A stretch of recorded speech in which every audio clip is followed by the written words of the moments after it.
시드기야 왕이 예루살렘에 있는 모든 백성과 한 가지로 하나님 앞에서 계약을 맺고 자유를 선포한 후에 여호와께로부터 말씀이 예레미야에게 임하니라. 그 계약은 사람마다 각기 히브리 남녀 노비를 놓아 자유롭게 하고 그의 동족 유다인을 종으로 삼지 못하게 한 것이라. 이 계약에 가담한 고관들과 모든 백성이 각기 노비를 자유롭게 하고 다신 종을 삼지 말라 함을 듣고 순복하여 놓았더니 후에 그들의 뜻이 변하여 자유를 주었던 노비를 끌어다가 복종시켜 다시 노비로 삼았더라. 그러므로 여호와의 말씀이 여호와께로부터 예레미야에게 임하니라. 이르시되 이스라엘의 하나님 여호와께서 이와 같이 말씀하시니라. 내가 너희 선조를 애굽 땅 종의 집에서 인도하여 낼 때에 그들과 언약을 맺으며 이르기를 너희 형제 히브리 사람이 내게 팔려왔거든 너희는 7년 되는 해에 그를 놓아줄 것이니라.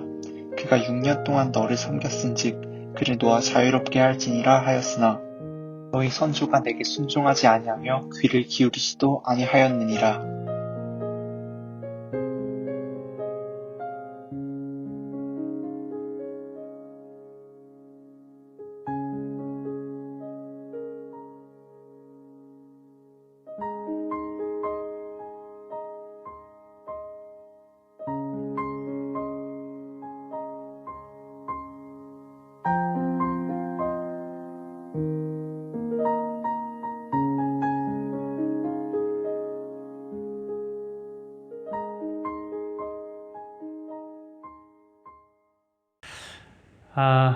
오늘 우리 지담이가 읽어준 말씀으로 오늘 제목이 뭐죠? 자유, 삽질, 그리고 인간이라는 제목으로 우리 함께 말씀을 나누기를 원합니다. 오늘 본문은 하나님께서 예언하시는 이야기로 시작해요. 아니, 오늘 본문 아니라 본문 이전의 이야기, 오늘 8절부터니까 7절까지가 하나님이 예언하시는 이야기입니다. 어떤 예언이냐면 시드기야이라는 왕에게 예언하는 거예요. 어떤 예언을 하시냐? 너는 이제 바벨론으로 가게 될 것이다. 이런 예언입니다. 바벨론으로 간다? 이 말은 망하게 될 거라는 말이에요. 왜냐하면 이스라엘 왕이 왜 바벨론으로 쓸데없이 가겠어요? 잡혀간다는 얘기잖아요. 망하게 될 거다. 너 이제 끝났다. 이런 예언을 하시는 겁니다. 그러나 너무 걱정하지 말 것은 네가 망하게 될 것이나 칼에 죽지는 않을 것이다. 이런 얘기를 하십니다. 진짜 칼에는 죽지 않습니다. 너는 마지막에 평안하게 죽을 것이다. 진짜 평안하게 죽습니다. 백성들이 이렇게 애도하는 속에서 죽게 됩니다. 그렇다고 전혀 슬픈 일이 없었던 건 아닙니다. 시드기야 왕은 말년이 매우 고통스러웠죠. 왜냐하면 자기 자식이 바로 눈앞에서 바벨론의 군사에 의해서 죽는 것을 보게 됩니다. 그리고 눈을 뽑혀서 마지막에 이렇게 눈을 볼 수 없게 된 상태에서 죽게 되는 거죠. 그러나 평안하게 죽었고 백성들의 애도 속에서 죽었던 것이 분명합니다. 그런 어떤 예언이 하나님에게서 쏟아지자 오늘 본문에서는 굉장히 이상한 일이 생긴 거예요. 저는 이것을 굉장히 이상한 일이라고 말하고 싶은데 어떤 일이냐면 이 시드기야가 갑자기 백성들 중에서 노예들을 해방시켜 준 겁니다. 해방을 선포하게 된 것이에요. 물론 그 이유는 잘 모르겠습니다. 그 시드기야 마음이기 때문에 모르지만 이 해석을 하는 사람들의 입장에서 보면 한 두 가지 정도 갈래로 갈리는데 어떤 거냐면은 이 시드기야가 마지막에 이제 말년에 어차피 다 이제 노예가 될 거 아닙니까? 다 포로로 잡혀갈 거 아닙니까? 그때 되니까 뭔가 좀 인도주의적인 차원에서 노예들을 해방했다. 좋은 왕이 되려고 그랬던 것이다. 이렇게 해석하는 사람이 이렇게 좋게 해석한 거죠.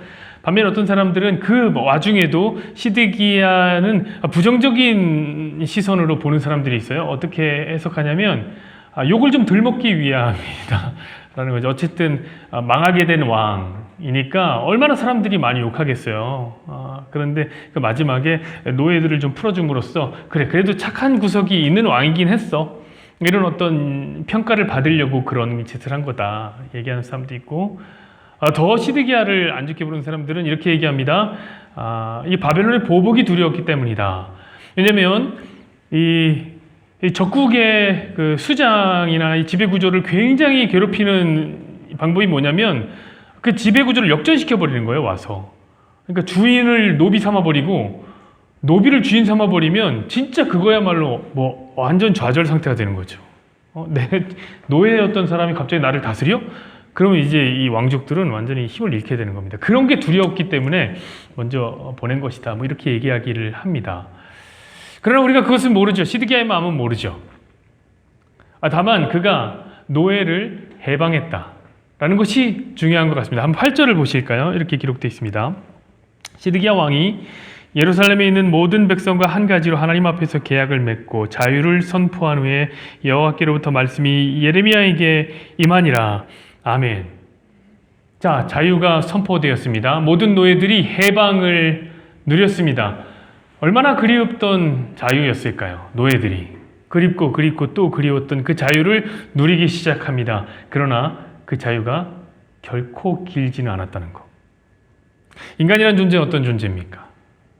인간의 마음은 갈대와 같아서 이리저리로 휩쓸리는 거죠. 11절 말씀 보실까요? 후에 그들의 뜻이 변하여 자유를 주었던 노비를 끌어다가 복종시켜 다시 노비로 삼았더라. 너무너무나 기다렸던 자유였는데 마음이 곧 변해서 이 사람들 다시 노예로 끌어들여서 종짓을 시켰던 겁니다. 하나님이 여기 많이 분노하셨습니다. 나와의 계약을 어기고 또다시 자유를 빼앗았구나. 분노하십니다. 그 내용이 바로 17절에 나오는 내용입니다. 한번 보실까요? 그러므로 여호와께서 이와 같이 말씀하시는 너희가 나에게 순종하지 아니하고 각기 형제와 이웃에게 자유를 선포한 것을 실행하지 아니하였은즉 내가 너희를 대적하여 칼과 전염병과 기근에게 자유를 주리라. 여호와의 말씀이니라. 내가 너희를 세계 여러 나라 가운데서 흩어지게 할 것이며. 아멘. 굉장히 문학적인 표현이 나왔네요. 네가 자유를 주지 않는구나. 네가 나와 약속한 대로 포로에게 자유를 주지 않는구나. 그래서 내가 자유를 주겠다. 누구에게? 칼과 전염병과 기근에게. 문학적 표현이죠. 우리는 어떤 것을 기대할 수 있을까요? 칼과 전염병과 기근이 자유를 얻는 것을 기대할 수 있습니다. 이제 이 사람이 아니죠. 이것들이 칼과 전염병과 기근이 활개치며 돌아다니는 것을 우리는 보게 됩니다. 좋아서 자유를 얻어서 뛰어다니면서 칼은 사람을 죽이고 전염병은 사람들을 아프게 하고 기근은 사람들을 배고프게 하는 이 저주의 3종 세트, 제가 늘 말씀드렸죠. 하나님의 진노의 3종 세트, 칼, 전염병, 기근. 이것이 이제 자유를 얻게 될 것이다 라는 이야기입니다. 자, 오늘의 말씀을 요약하자면 이것입니다. 자유를 나와 약속했다. 사람들이 하나님과 자유를 약속했다. 그런데 그 약속을 파기했다. 그래서 어떻게 했다는 겁니까? 내가 자유를 줄 텐데 누구에게 자유를 준다고요? 칼과 전염병과 기근에게 자유를 주어서 너희를 파괴하겠다. 그 얘기입니다. 자, 그러므로 오늘의 이야기는 자유에 대한 이야기예요. 자유. 하나님께서 도대체 이런 이야기를 왜 썼을까? 우리 오늘 이 자유 속에서 복음의 메시지를 파악해내려고 합니다. 그러나 그 답을 찾기 전에 저는 여러분들에게 하나 질문을 하고 넘어가야 되겠습니다. 오늘 질문이 여러분에게 의미 있는 질문이 되길 원합니다. 어떤 질문이냐면 여러분들은 지금 자유하십니까? 라는 질문. 나는 자유한가? 답하기 굉장히 어려운 질문입니다. 자유하다. 사전적인 정의로 보면 스스로 내가 말미암을 스스로 말미암아서 일하는 거죠. 그런 거 보면 자유한 것 같아요. 왜냐면 우리는 누가 시켜서 여기 와 있는 거 아니거든요. 스스로 하고 있거든요. 누가 나 인생을 이렇게 해라 저렇게 해라 하는 사람 없이 그냥 우리는 살아가요. 우리가 스스로. 그러니까 나 자유한 것 같은데 왠지 모르는 답답함, 뭔가 어딘가에 갇혀 있는 것 같은 그 느낌을 지울 수가 없어요. 살다 보면 그런 거 느끼지 않나요? 저도 오늘 왜 이렇게 답답한지. 눈이 오는데 왜 답답해? 눈이 와서 그런가? 그래서 우리가 자유한가라는 질문에는 쉽게 대답을 못할 것 같아요. 그런데 그 질문 앞에 저는 쉽게 하나 대답할 수 있는 건 있는데 그게 뭐냐면 이거예요. 나는 지금 자유한지는 모르겠지만 더 자유롭고 싶다. 저는 그래요. 전 더 자유롭고 싶어요. 제가 학창시절 때 진짜 감명 깊게 본 영화가 하나 있습니다. 그게 뭐냐면 이 브레이브하트라는 영화인데 보셨습니까? 이거 진짜 너무 재밌는 영화죠. 치마 입은 남자들이 나와서 그 남자의 향기를 뽐내는 스코틀랜드의 독립 영웅인 윌리엄에 대한 이야기죠. 실화를 바탕으로 쓴 영화고 13세기 배경입니다. 그때 이제 스코틀랜드는 잉글랜드의 지배를 받고 있었습니다. 그때 그 잉글랜드에 의해서 엄청나게 시달리며 괴롭힘을 당했습니다. 자유가 그리웠던 사람들, 그 중에서 스코틀랜드의 전쟁 영웅 윌리엄은 늘 나가면서 싸워서 이깁니다. 재밌는 얘기들이 많은데 기억은 다 안 나요. 너무 옛날 얘기였는데 하나 기억나는 것은 이 마지막 장면이 기억이 나요. 마지막 장면, 윌리엄이 잉글랜드 군대에게 잡히게 됩니다. 군대 사람들이 윌리엄을 회유하기 시작하는 거죠. 야, 너희대로 죽을래? 넌 죽게 된다. 이제 공개 처형을 받게 된다. 그런데 내가 너에게 한 가지 길을 내주겠다. 그것은 네가 사람들이 많이 있는 자리에서 단 한마디 말, 자비, 나에게 자비를 베풀어 주십시오 라는 말 한마디 하면 우리가 그냥 깔끔하게 죽여주겠다. 그런데 네가 만약에 자비를 구하지 않는다면 우리는 너의 창자를 꺼내서, 네가 살아있는 창자를 꺼내서 네가 고통스럽게 죽는 것을 너로 하여금 경험하게 할 것이다. 자, 여러분이 윌리엄이라면 어떡할까요? 자비를 구해야 되죠. 자비. 일단 질문해 볼까요? 만약에 어떤 사람이 여러분들을 잡아서 네가 만약에 예수님을 부인한다면 내가 너를 하여금 깔끔하게 죽겠다. 총 한 방으로 땅 쏴 죽이겠다. 그러나 네가 이 시간에 예수님을 부인하지 않으면 내가 너를 창자를 꺼내서 여기 창자를 끄집어내 갖고 너로 하여금 젓갈을 담가서 내가 먹겠다 라고 한다면 여러분은 어떻게 대답하겠습니까? 눈이 오는 이 로맨틱한 날에 제가 여러분에게 너무 어려운 질문을 했습니다. 저에게 얘기하자면 안 목사야, 너 그런 경우가 생긴다면 넌 어떻게 할래? 저는 주님께 기도하겠습니다. 주님, 오늘 제가 주님을 부인해야 되겠습니다. 오늘은 못 견디겠습니다. 그거 어떻게 견뎌요? 창자를 꺼내는데. 근데 이 사람 어떻게 했냐, 윌리엄이. 그 앞에서 자자까지는 똑같아요. 물론 자유랑은 프리덤이라고 외쳤지만 자유! 외치고 죽어요. 여기 보면 목에 피줄이 쫙, 그 감동. 그 자유를 외칠 때에 저에게 찾아온 그 짜릿한 그 카타르시스. 어떤 느낌이면 자유가 도대체 뭔가? 도대체 자유가 뭐길래 저 남자가 저토록 울부짖는가?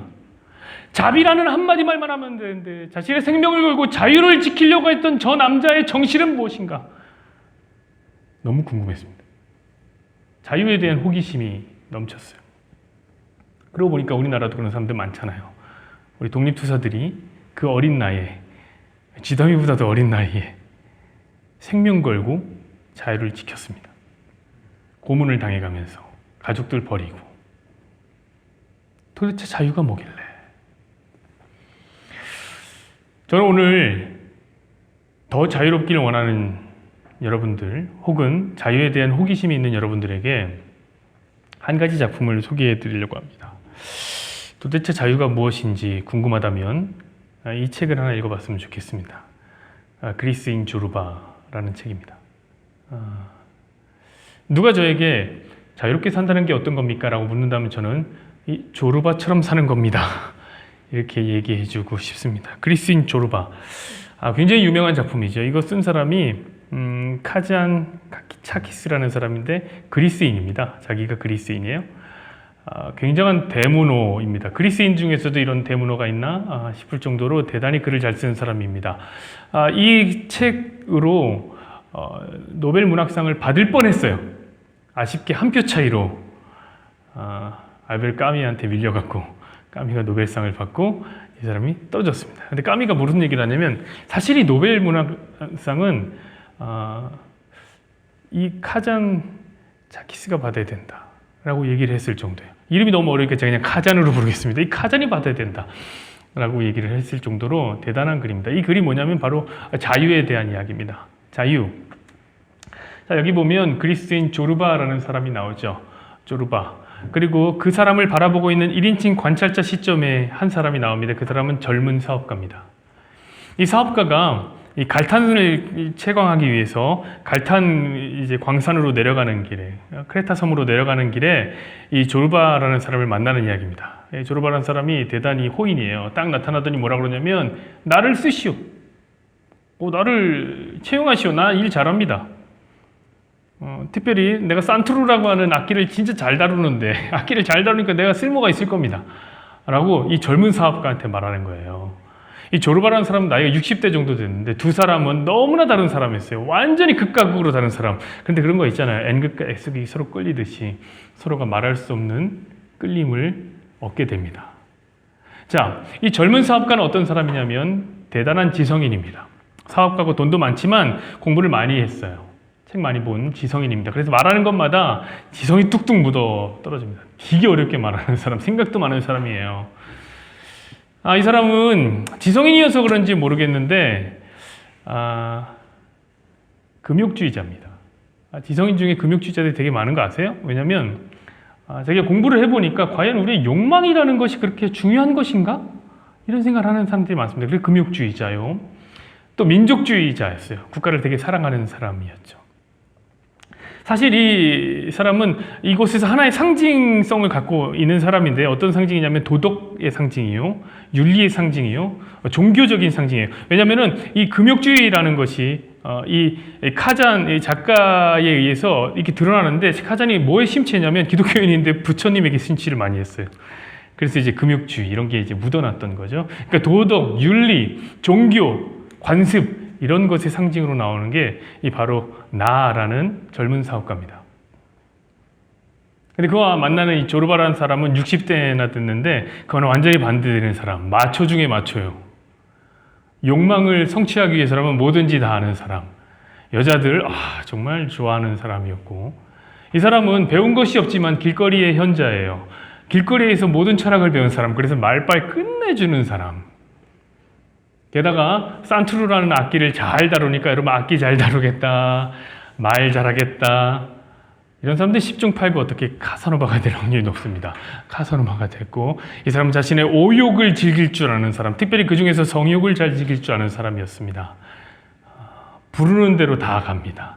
마다하지 않고 가는 사람, 바로 이 조르바라는 사람이죠. 그 사람의 인생 철학 중에 하나는 까르페디엠입니다. 현재를 즐기는 것. 그래서 이 사람은 자유로운 영혼이요, 이 사람이 상징하는 것은 자유입니다. 두 사람이 처음 만났을 때 대화를 속에서 이 사람이 어떤 사람인지 드러나는데 이 조르바와 나라는 젊은 사업가가 맨 처음 만났을 때 어떤 대화가 주고받냐면 나를 채용하십시오. 그래요, 내가 당신을 채용하겠습니다. 그랬더니 바로 조르바가 뭐라고 얘기하냐면 그러면 한 가지를 보장해 주십시오. 그게 뭡니까? 그랬더니 내가 인간됨을 보장해 주십시오. 인간됨을 보장하는 게 뭡니까? 인간됨이란 자유라는 말이죠. 내가 자유가 있다는 것을 보장해 주십시오. 그러니까 자유를 상징하는 사람 조르바. 저 사람처럼 사는 건 어떤 걸까? 저렇게 떠돌아다니면서 자기 하고 싶은 대로 사는 건 어떤 걸까? 우리를 하여금 생각하게 하는 인물이 바로 조르바입니다. 그런데 이 둘이 만나면 보통 이제 소설이나 계몽적인 글을 보면은 어떻게 설명이 되냐면 지성인이 비지성인을 끌고 가는 이걸로 설명이 됩니다. 그렇죠? 그걸 계몽시켜서 지성의 세계로 들어가게끔 하는, 그게 이제 보통 소설의 구조인데 이거는 좀 달라요. 조르바가 이 젊은 사업가를 완전히 변화시키려고 하는, 완전히 영향을 받습니다. 젊은 사업가가. 그래서 저렇게 자유롭게 사는 건 뭘까? 마치 우리처럼 자유를 갈망하면서 그를 따라가는 거죠. 그렇게 되다 보니까 어떤 일이 펼쳐지냐? 이 금욕주의자가 한 젊은 과부와 짜릿한 원나잇을 하게 됩니다. 쉽지 않은 거죠. 금욕주의자가 어떻게 그런 짓을 합니까? 근데 조르바의 조언대로 그는 과부와 원나잇을 합니다. 진짜 자유가 터져나가는 시간이었어요. 너무너무 행복한 시간이었죠. 그런데 그 행복도 그리 길지 않았던 것이 그 일 후에 경험하고 싶지 않은 경험을 이 젊은 사업가가 하게 됩니다. 어떤 일을 경험하냐면 그녀와 함께 잠자리를 하는 것을 누군가 봅니다. 그건 누구냐면 그 젊은 과부를 사랑했던 한 젊은이가 그걸 보게 돼요. 내가 사랑했던 여잔데 이방인과 함께 잠자리하는 걸 보고 너무 충격을 받은 젊은이가 어떻게 하냐면 그냥 자살을 해버립니다. 그 젊은이의 장례가 끝나는 날 사람들은 이 과부를 돌팔매질로 죽이려고 합니다. 그게 이제 크레타 섬의 관습이었던 것 같아요. 관습. 이방인과 함께 놀아난 여자를 죽이려고 했던 거죠. 조르바가 분명히 그것을 정확히 설명합니다. 뭐라고 얘기하냐면 그것을 이 남자들이 이 사내놈들이 크레타 섬의 사내놈들이 이 과부를 갖고 싶었는데 갖지 못하고 남의 것이 되니까 그냥 저 과부를 죽이려고 하는구나. 그 관습을 설명해 주는 게 매우 합당하다고 생각합니다. 관습이라는 것이 때로는 그런 어떤 욕망의 모습을 갖고 있죠. 그래서 조르바가 나서서 그 돌판 매질을 막습니다. 그러지 말라고 막습니다. 근데 한 사람을 못 막아요. 누굴 못 막냐면 그 젊은이, 자살한 젊은이 아버지를 못 막습니다. 그 아버지가 칼로 그 여자를 찔러 죽입니다. 자, 이 모든 과정을 누가 보냐면 그 젊은 사업가가 봅니다. 자, 하룻밤의 자유. 자유를 누리는 그 결론이 무엇이냐? 이거예요. 과연 자유가 한가 나는? 고민되지 않을까요? 근데 사실 우리가 따라가길 원하는 그 조르바라는 사람도 대단히 자유한 사람은 아니었던 것 같아요. 왜냐하면 그가 원래 여성 편력이 있던 것이 아니라 여자면 다 좋아서 따라다니는 게 아니라 여자를 사냥하듯이 쫓아다니는 게 아니라 어떤 특별한 이야기 때문에 그런 게 있었던 거예요. 그것은 그가 어렸을 때 이야기 때문에 그렇습니다. 그가 어렸을 때 80대 노모와 함께 삽니다. 할머니랑 함께 살아요. 근데 그 할머니랑 사는 그 작은 지역이 너무 작아서 그런지 재밌는 일이 별로 없었는데 한 가지 재밌는 게 있었는데 뭐냐면 거기에 굉장히 미녀가 살았대요. 근데 모든 남자들이 일과 끝나면 뭐 하냐면 그 여자한테 청혼을 하고 세레나데를 부르기 위해서 그 집 앞으로 간다는 거 악기 들고 그걸 보는 게 그렇게 재밌었던 거예요. 그 젊은 조르바가. 근데 몰랐는데 어느 날 보니까 자기 그 할머니가 80대 할머니인데 할머니가 날이면 날마다 쪽빗으로 머리를 착 곱게 빗어 넘기고 예쁘게 차림을 하고 그 대청마루 같은 데 이렇게 앉아있다가 사람들이 지나가는 인기척이 들리면 잽싸게 들어가서 이불 속으로 쏙 들어가는 것을 나중에 발견한 거예요. 왜 그러지? 우리 할머니 왜 그러지? 그러고 봤더니 이 할머니가 구애하는 사람들의 세레나데를 원했던 거예요. 혹시 나에게도 찾아오지 않을까? 80대 할머니가. 그러니까 어린 조르바가 그걸 깨닫고 난 다음에 너무 웃긴 거예요. 그게. 그래서 할머니를 조롱합니다. 할머니, 나이가 80대 됐는데 무슨 구애를 원하고 말이야, 당신이. 그리고 막 웃습니다. 그 얘기에 충격을 받은 80대 할머니가 어떻게 되느냐? 시름시름 앓다가 돌아가시게 됩니다. 그때 이 조르바가 충격을 받았어요. 아, 할머니도 여자였구나. 할머니도 필요하구나. 남자가 필요하구나.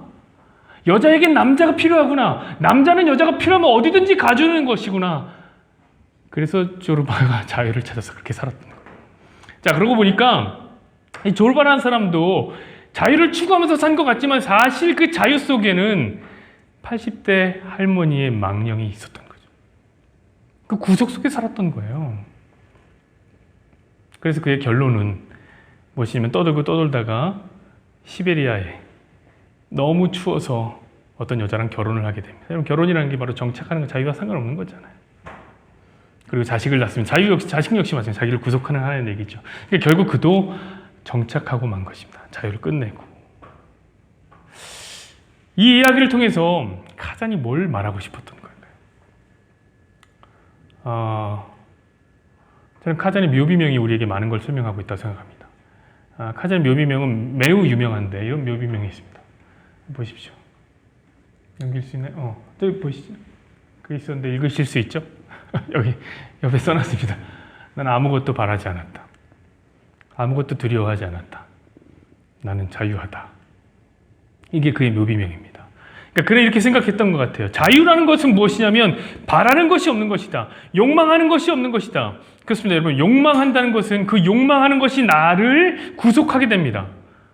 소유하고자 하는 욕망 자체가 나를 구속하게 되는 거예요. 그건 그거 없어야지 자유롭다는 거예요. 또 그것만 없다고 자유로운 게 아니라 두려움이 없어야 된다. 나에게 두려움이 없어야지 나는 진정 자유로운 사람이다 라고 얘기했던 것이죠. 근데 여러분, 이런 사람이 있을까요? 욕망이 없고 두려움이 없는 사람 있을까요? 사실 그는 이렇게 자유를 추구했지만 그에게도 이야기가 있습니다. 카잔이라는 사람도 실제 이야기가 있어요. 어떤 이야기가 있냐면 이 사람이 어렸을 때, 제가 이 사람 좋아하는 이유가 뭐냐면 이 사람이 저보다 딱 100년 빨리 태어났습니다. 1883년에 태어난 사람이에요. 이 사람이 어렸을 때는 그 오스만 제국이 이 그리스를 지배하고 있을 때입니다. 터키죠. 터키가 그리스를 지배하고 있을 때인데 그 터키 사람들이 그리스인들을 그렇게 괴롭혔대요. 학대를 하고 그랬는데 한 학살 장면을 본 겁니다. 교수형을 취한 거 본 거예요. 사람들이 탁 목매달려서 탁 시퍼런 시체들이 바람에 따라 이리저리로 움직이고 있습니다. 카잔이 그걸 본 거예요. 충격이었죠. 어린 카잔이. 도망가려고 하는데 보통 같으면 아버지가 그런 걸 보면 이렇게 눈을 가려서 이리 와라 이리 와라 이렇게 끌고 가야 되는데 이 아버지 교육이 좀 특별했던 것 같아요. 어떻게 하냐면 이 카잔한테 가서 발을 한번 만져봐라. 너무너무 싫잖아요. 어린아이가 죽은 사람 발을 왜 만져요. 그래서 도망가고 싫다고 막 뿌리치는데 이 아버지 교육관이 좀 이상합니다. 어떻게 하냐면 이 아이를 데려다가 억지로 그 발에 키스를 시킵니다. 이 아이가 충격을 받죠. 그래서 울면서 아버지한테 얘기합니다. 누가 이 사람을 죽였습니까? 그 아버지가 얘기합니다. 아들아, 자유가 이 사람을 죽였다. 그때부터 이 사람 자유를 찾기 시작하는 거예요. 자유가 뭘까 도대체? 자유가 왜 사람을 죽일까? 사실 이 사람도 자유를 갈망했던 사람이고 바라는 게 없긴 뭐 없어요. 자유를 갈망했던 사람이잖아요. 자유가 없음을 두려워했던 사람 아닙니까? 이 사람 살아있을 때는 자유하지 않았습니다. 이 사람은 죽음 앞에서 그 자유를 비로소 펼쳐낸 것 뿐입니다. 여러분, 바라는 것이 없다.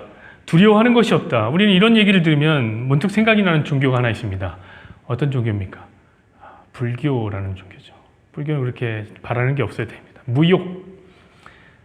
불교인들은 이 세상을 항상 공이라고 봅니다. 색즉시공, 세상은 공이다. 공즉시색, 아무것도 아닌 게 이 세상이다. 이런 얘기를 하죠. 그래서 속세를 떠나서 삽니다. 그리고 속세를 밖에서 성불, 부처가 되는 것을 그들의 하나의 도로 여기는 거예요. 그들의 도는 그겁니다. 길이에요, 그게. 최근에 그 해민 스님의 풀소유 논란 있지 않았습니까? 무소유를 강론해야 될 스님이 아파트를 뉴욕에 하나 갖다 놓고 서울에도 하나 집을 샀던 이야기. 그래서 문매를 맞고 있지 않습니까? 그래서 해민처럼 재테크하라. 그런 얘기도 이제 많이 나오는데 돈이 엄청 올랐대요. 아파트 값이. 여러분 생각해 보십시오. 해민에게는 아파트를 살 자유가 없습니까? 그게 자유가 있겠죠. 근데 그는 왜 뭐가 두려워서 숨겼을까요? 그래도 뭔가 자유롭지 못했던 게 있던 것 같아요. 저는 그런 생각이 듭니다. 오늘 이런 자유에 대한 논의를 쭉 해가면서 과연 자유한 사람이 있을까? 많은 사람들이, 아니 모든 사람들이 더 자유롭고 싶은데 자유를 추구하며 사는데 과연 자유한 사람이 있을까? 아니 심지어 자유할 수 없을 것 같은 거예요. 자유할 수 없어. 이 세상에서는 바라는 것이 없고 두려움이 없는 건 세상이 아니란 말이에요. 그런데 그런 상황 속에서도 사람들은 자유를 꿈꾼다. 이게 삽질 같은 거예요. 아니 다 자유가 없는데 자유를 추구할 수 없는데 자유를 추구하고 있으니 이게 삽질이 아니면 뭐가 삽질입니까? 여러분 동화를 하나 소개해드리겠습니다. 샘과 데이브가 땅을 팠어요 라는 동화인데 한번 보십시오. 넘겨줘 보실래요? 그냥 땅을 파는 거예요. 월요일에 샘과 데이브가 땅을 팠어요. 또 넘겨줘 보실래요? 언제까지 파야 돼? 샘이 물었습니다. 어마어마하게 멋진 것을 찾아낼 때까지 파자. 이게 우리 사명이야. 데이브가 얘기했습니다. 넘겨주실래요? 땅을 어찌나 깊게 팠던지 샘과 데이브는 땅속 깊은 곳까지 내려와 있었어요. 어마어마하게 멋진 것을 찾아내지 못했죠. 계속 파자. 데이브가 말했어요. 샘과 데이브는 자꾸 땅을 팠어요. 한참 땅을 파면 둘은 잠시 쉬기로 했습니다. 조금만 더 파면 지금 이제 보석이 있는데 데이브는 통에 담은 초콜릿과 우유를 마셨어요. 샘은 할머니, 할아버지의 손수건에 싸온 과자를 먹었죠. 어쩌면 계속 밑으로만 파는 게 문제일지도 몰라. 밑으로 파면 되는데 데이브가 말했어요. 맞아, 그런 것 같아. 샘이 말했습니다. 다른 쪽으로 파보는 건 어떨까? 그래, 그게 좋겠어. 데이브에게 샘이 대답했습니다. 굉장히 멋진 생각이 뭐라고 써 있습니까? 떠올랐어. 우리 서로 다른 방향으로 파보자. 다른 방향으로. 데이브가 말했습니다. 다른 방향으로. 샘이 말했습니다. 그냥 조금이라도 혹시 알아? 행운을 만날지. 그리고 다른 방향으로 파기 시작합니다. 그저 가운데 보석이 있는데. 그래서 데이브는 위쪽으로, 샘은 이 아래쪽으로 팠습니다. 그러나 어마어마하게 멋진 것을 발견하지 못했어요. 아무래도 다시 아래로 파는 게 좋겠어. 데이브가 말했습니다.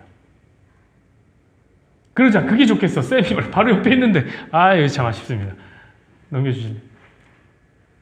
이제 샘과 데이브에겐 초콜릿과 우유도 남아있지 않았습니다. 그래서 계속 땅을 파 내려갔죠. 그래도 둘은 마지막 남은 과자를 나눠 먹었습니다. 그러고는 또다시 땅을 팠습니다. 땅을 엄청 잘 파네요. 조금 뒤에 샘은 풀썩 주저앉았습니다. 난 지쳤어. 더 이상 못 파겠어. 나도 지쳐서 잠깐 쉬는 게 없대. 데이브가 말했습니다. 넘겨주시겠어요?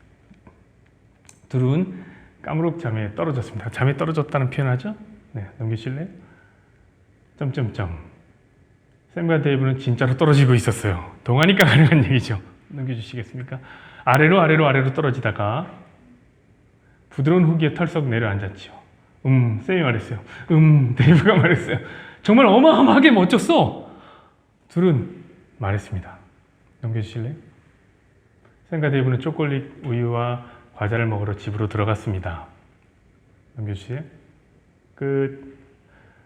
이런 동화입니다. 여러분 어떻습니까? 어마어마하게 멋진 일을 위해서 땅을 팠던 두 아이. 바로 앞에 보석이 있는데 못 찾았는데 두 아이가 결론 내진 거는 너무너무 멋졌다는 것을 경험했다는 거예요. 멋진 일을. 그게 뭡니까? 땅을 팠다는 그 자체. 우리가 상상하고 시도하고 해냈다는 그 자체. 뭘 얻은 게 중요한 게 아니라 우리가 시도했다는 그 자체가 정말 멋진 일이지 라고 얘기하는 거예요. 자, 자본주의자들이 이 얘기를 보면 어떨까요? 개똥같은 소리 하네. 뭐가 멋있어? 거기서 보석을 캐냈어야 멋있지. 실용주의자들은 얘기할 거예요. 시간과 에너지를 들였으면 결과를 가져와야지. 그걸 못 가져오는데 뭐가 멋있어? 여러분, 저는 오늘 우리가 자유를 추구하는 것이 바로 이 샘과 데이브가 땅을 팠던 일과 같다고 생각합니다. 없어요, 땅에는 자유가. 그런데 땅을 이빨 파더니만 우리가 자유를 추구하는 것 자체가 멋있는 일이지 라고 말하는 거. 여러분, 그게 멋있습니까? 개똥이 멋있습니까? 그게. 여러분, 그래서 알베르 까미가 노벨 문학상을 받은 거예요. 왜? 까미는 회의주의자예요. 그런 거 없어! 라고 얘기한 사람이고, 가자는 있어! 자유가 있어! 얘기했는데 문학하는 사람들이 까미의 손을 들어줬죠. 야, 그런 거 없어. 이렇게 얘기한 거 아닙니까? 오늘 본문을 보십시오. 그런 게 어디 있어요? 자유가 어디 있어요? 이제 조금 있으면 다 바벨론에 의해서 다 무너져가고 자유를 다 빼앗기는 그 상황 속에서도 사람들은 자기 자유를 위해서 남의 자유를 빼앗습니다. 그게 인간이에요. 거기 자유가 어디 있어요? 여러분, 미국에서도 노예 해방 운동할 때 그런 거 있지 않았습니까? 1800년대 노예 해방이 선포됩니다. 그때 한 200만에서 300만 정도 가까이 되는 노예들이 다 풀려납니다, 한 번에. 그들이 자유를 냈을까요? 그들 중에 대다수가 어떻게 보면 다시 노예가 됩니다. 왜 노예가 되는 줄 아세요? 노예를 풀어준 뭐에 아무것도 안 줬는데 살 수 있는 기반이 없어요. 돈을 줬어, 땅을 줬어, 뭘 줬어, 아무것도 일자리도 안 줘요. 다시 노예로 써주세요. 살게만 해주세요. 여러분, 그게 인간이란 말이에요. 인간의 죄성이 그래요. 그래서 인간의 죄성이 있으면 자유와 공존할 수가 없단 말입니다. 인간의 죄성과 자유가 어떻게 공존합니까? 인간의 자유는, 내 자유는 반드시 다른 사람의 자유와 부딪히게 되어 있습니다. 여러분, 성경은 우리에게 우리가 자유로울 수 없다고 얘기합니다. 조금 달라요. 카잔과는 달라요. 소유하지 못하기 때문에 그런 거 아니고 두렵기 때문에 그런 거 아니에요. 성경이 우리에게 자유하지 못한다는 것은 우리가 죄인이기 때문에 그래요. 우리가 죄의 노예이기 때문에 자유하지 못한다라고 이야기하고 있습니다. 여러분, 우리 소유해도 자유로울 수 있는데 생각해 보십시오. 여러분, 우리의 욕망이라는 것이, 우리의 죄성이라는 것은 소유의 끝이 없어요. 더 갖고 싶고 더 갖고 싶고 더 갖고 싶어서 금기까지 넘어가는 게 우리의 욕망이란 말이에요. 그래서 죄가 갖고 있는 이상 자유가 불가능하다니까요. 자유를 불가능하다니까. 여러분, 그러면 제가 오늘 까미와 같이 그런 건 없다, 회의주의처럼 얘기하는 걸까요? 저는 그럼에도 불구하고 오늘 마지막에 이 얘기를 하고 싶습니다. 여러분, 그러나 자유는 있습니다. 자유가 없다면 우리가 인식하지도 못했겠죠. 그러나 우리가 인식하고 있다는 것은 어디부터 자유의 아이디어가 들어오고 있다는 거예요. 누군가는 자유하다. 저는 이렇게 생각합니다. 그럼 누가 자유하냐? 성경은 얘기합니다. 하나님이 자유로우시다. 왜? 하나님은 스스로 계신 분이거든요. 하나님만이 스스로 계신 분이에요. 그분만이 전지하시고 전능하셔서 스스로 결정하시고 스스로 책임지시고 하실 수 있는 분입니다. 그런데 진짜 중요한 건 무엇이냐면 그 자유의 하나님께서 하나님의 자유를 결코 맛볼 수 없는 우리에게 주시기로 결정하셨다는 겁니다. 우리에게 주시기로 결정하셨다. 너희가 진리를 알지니 진리가 너희를 자유케 하리라. 여러분, 그렇다면 도대체 우리를 자유케 하는 진리는 무엇입니까? 어떻게 해야지 우리는 자유를 얻을 수 있단 말입니까? 그 힌트가 바로 오늘 예레미야 34장에 나오는 거예요. 여러분, 언제 자유를 얻습니까? 왕이 죽을 때 자유를 얻는 거예요. 시드기야 왕이 죽음을 만날 때, 시드기야 왕이 멸망할 때 백성들이 자유를 누리는 거예요. 여러분, 우리는 자꾸 시드기야가 어떤 생각으로 그 자유를 선포했는지가 중요하다고 생각하는데 그거 중요한 게 아니에요. 하나님께서 왜 이런 이야기를 예레미야서 34장에 넣었을까가 중요합니다. 왜 넣었습니까? 그것이 복음의 메시지이기 때문에 그래요. 예수라는 왕이 우리 대신 죽어줘야 우리가 자유를 누리는 거예요. 여러분, 우리는 착각합니다. 우리가 자유를 획득할 수 있을 거라고 생각해요. 우리가 자유를 땅 파서 얻을 수 있을 거라고 생각합니다. 그러나 여러분, 이 땅엔 자유가 없다니까요. 자유는 위에서 쏟아지는 거예요. 주의 영이 계신 곳에 자유함 있네. 주님의 영이 우리에게 부어질 때 우리에게 자유가 있는 것입니다. 여러분, 그러므로 여러분 자유를 추구하십시오. 다만 여러분이 얻으려고 하지 마십시오. 위에서 내려오는 자유, 그것이 저와 여러분에게 있어야 될 줄로 믿습니다. 주의 인자하신 그 사랑